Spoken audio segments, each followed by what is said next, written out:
राम सबको। कैसे हो आप लोग? आशा करती हूँ आप सब ठीक होंगे। तो आज हम कार्तिक मातम का 27वें अध्याय का पाठ करेंगे। मैंने एक वीडियो बनाई है जिसमें मैंने पंचबिकु के बारे में जानकारी दी है। अभी पंचबिकु किस प्रकार किस दिन से शुरू होता है और किस दिन पे ख़त्म होता है, और क्या क्या खाना चाहिए, कैसे व्रत करना चाहिए, कौन कौन से नियमों का पालन करना चाहिए, क्या करना चाहिए और क्या नहीं करना चाहिए, जिससे आपको पूरे कार्तिक महीने का प्रॉपर फल मिल सके, पूर्ण फल मिल सके और आपको पूरे कार्तिक स्नान का महत्व प्राप्त हो सके।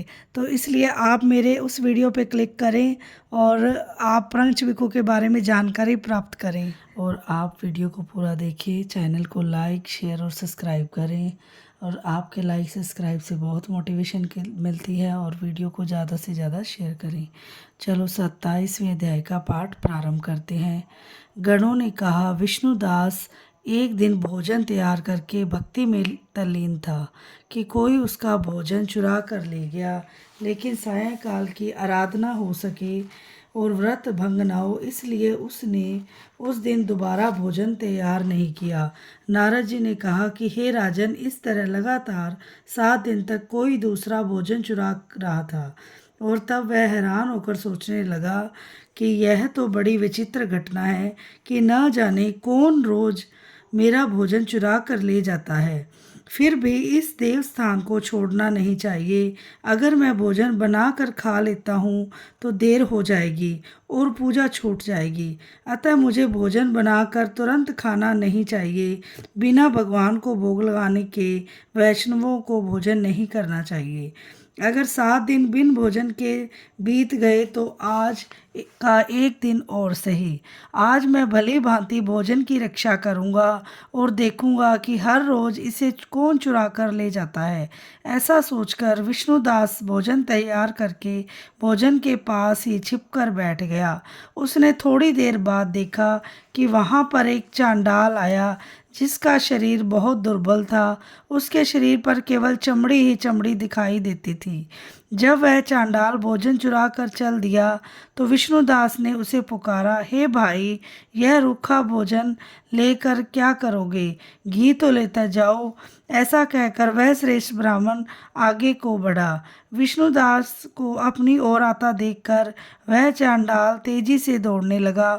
वह ब्राह्मण से डर गया, लेकिन दुर्बलता के कारण दौड़ तो न सका।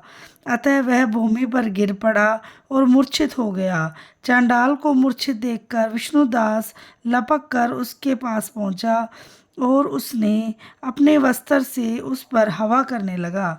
और इसके बाद उसने जो कुछ देखा उसे देखकर तो आश्चर्यचकित ही रह गया। उसने देखा कि उसके सम्मुख शंख चक्र गदा पद पीताम्बरधारी चतुर्भुजी रूप, अलसी के फूल के समान कांति वाले छाती से कोतुम माला से सुशोभित साक्षात श्री भगवान विष्णु खड़े हैं। भगवान का दर्शन करके सात्विक भाव से मुक्त वह श्रेष्ठ ब्राह्मण उनकी स्तुति तथा प्रणाम कुछ न कर सका। वहीं पर इस सब इंद्र आदि देवता भी उपस्थित हो गए और गंधर्व तथा अप्सराएं आकर गीत गान करने लगी तथा नृत्य करने लगी। ब्राह्मण उन्हें प्रणाम करने के लिए उतावला हुआ, त्यों ही वहां संपूर्ण देव गंधर्व और अप्सराएं आ गई। विष्णु भगवान ने अपना स्वरूप ब्राह्मण को प्रकट कर उसका आलिंगन किया और दिव्य विमान में बैठाकर उसे बैकुंठ ले गए। दिव्य विमान में ब्राह्मण को विष्णु के साथ जाते हुए चोल राजा ने भी देखा। उसने अपने गुरु आचार्य मुद्गल को कहा कि मैंने जो यज्ञ आदि किए हैं वे सब व्यर्थ हुए। जितनी दान दक्षिणा मैंने ब्राह्मणों को दी वह असफल हुई। विष्णु भगवान के दर्शन नहीं हुए। विष्णुदास ब्राह्मण ने केवल श्रद्धा से भक्ति की, उसके प्रभाव से विष्णु भगवान ने आकर उसको दर्शन दिए। इसलिए भक्ति ही सर्वोपरि है। मुझे भगवान के दर्शन के लिए राजकाज त्याग कर भक्ति करनी चाहिए। राजा के कोई पुत्र न होने के कारण उसने भांजे को राजगद्दी का अधिकारी बना दिया और आप विष्णु भगवान की भक्ति करने लगा। बहुत काल तक भक्ति करने के बाद भी विष्णु के दर्शन नहीं हुए तो वह अग्नि कुंड में कूद पड़ा। अग्नि में प्रकट होकर विष्णु भगवान ने राजा को गोदी में उठा लिया और कहा कि मैं तेरे त्याग और भक्ति से बहुत प्रसन्न हूँ। उसका आलिंगन कर उसको दिव्य विमान में अपने साथ बिठाकर बैकुंठ में ले गए।